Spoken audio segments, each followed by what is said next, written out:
বিদ্যুতের বাড়তি চাহিদা আর আমদানি নির্ভরতার চাপ মোকাবিলায় এবার সৌর বিদ্যুতের ওপর জোর দিচ্ছে সরকার। নবায়নযোগ্য জ্বালানিতে বড় ধরনের পরিবর্তন আনতে সৌর খাতের উদ্যোক্তাদের জন্য কর সুবিধা ও বিশেষ নীতিগত সহায়তার ঘোষণা দিয়েছেন বিদ্যুৎ ও জ্বালানি মন্ত্রী ইকবাল হাসান মাহমুদ টুকু। সঠিক নীতিগত সহায়তা নিশ্চিত করা গেলে আগামী কয়েক বছরের মধ্যেই সৌর বিদ্যুৎ খাতে বড় ধরনের বিপ্লব ঘটানো সম্ভব হবে। রাজধানীর বাংলাদেশ চীন মৈত্রী সম্মেলন কেন্দ্রে আয়োজিত নবম আন্তর্জাতিক বাংলাদেশ অবকাঠামো উদ্ভাবন ও উন্নয়ন প্রদর্শনী এবং সংলাপ 2026-এর উদ্বোধনী অনুষ্ঠানে প্রধান অতিথির বক্তব্যে এসব কথা বলেন বিদ্যুৎ ও জ্বালানি মন্ত্রী। তিনি জানান, প্রধানমন্ত্রী ইতিমধ্যেই সৌর খাতের উন্নয়নে একটি বিশেষ কমিটি গঠন করেছেন। কমিটির প্রথম বৈঠকও সম্পন্ন হয়েছে এবং তারা নীতিগত ভিত্তি চূড়ান্ত করার কাজ শুরু করেছে।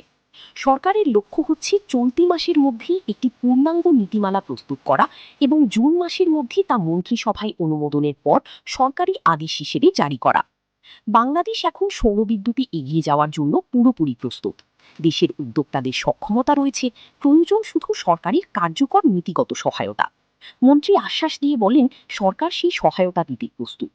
বিশেষ করে সোলার খাতের উদ্যোক্তাদের কর সুবিধা দেওয়ার বিষয়েও কাজ চলছে, যেন তারা সহজে বিনিয়োগ করতে পারেন এবং দ্রুত প্রকল্প বাস্তবায়ন করতে পারেন। বর্তমানে নবায়নযোগ্য জ্বালানির ক্ষেত্রে বাংলাদেশ প্রতিবেশী দেশগুলোর তুলনায় পিছিয়ে রয়েছে। ভারত ও পাকিস্তান ইতোমধ্যেই সৌর ও বায়ু বিদ্যুতের ব্যবহার বাড়িয়ে জীবাশ্ম জ্বালানির উপর নির্ভরতা কমাতে সক্ষম হয়েছে, কিন্তু বাংলাদেশ দীর্ঘদিন এই খাতে পর্যাপ্ত গুরুত্ব দিতে পারেনি। তবে নতুন নীতিগত সহায়তার মাধ্যমে আগামী 5 বছরে বেসরকারি খাতের অংশগ্রহণে 10,000 মেগাওয়াট বিদ্যুৎ উৎপাদনের লক্ষ্য অর্জন সম্ভব হবে বলে আশা করছে সরকার। সৌর বিদ্যুৎ খাতে যদি কার্যকর নীতিগত সহায়তা দেওয়া যায়, তাহলে এই খাতও দেশের অর্থনীতিতে গুরুত্বপূর্ণ অবদান রাখতে পারবে। বর্তমানে সৌর প্যানেল, ইনভার্টার, ফ্রেম সহ প্রয়োজনীয় সরঞ্জাম আমদানিতে বিভিন্ন জটিলতা রয়েছে। নিয়মকানুন আরও সহজ করা গেলে উদ্যোক্তারা সহজে এসব সরঞ্জাম দেশে এনে দ্রুত প্রকল্প স্থাপন করতে পারবেন। এতে বিনিয়োগ বাড়বে এবং বিদ্যুৎ উৎপাদনেও ইতিবাচক প্রভাব পড়বে।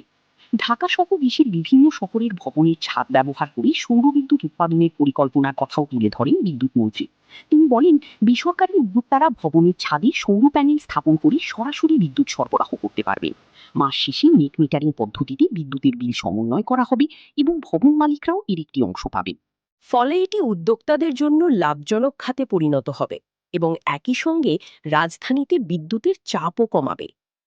নবায়নযোগ্য জ্বালানিতে এই নতুন উদ্যোগ যদি কার্যকরভাবে বাস্তবায়ন করা হয়, তাহলে শুধু বিদ্যুৎ সংকট মোকাবেলাই নয়, বরং পরিবেশ বান্ধব উন্নয়ন, জ্বালানি নিরাপত্তা এবং দীর্ঘমেয়াদী টেকসই অর্থনৈতিক প্রবৃদ্ধিতেও গুরুত্বপূর্ণ ভূমিকা রাখবে।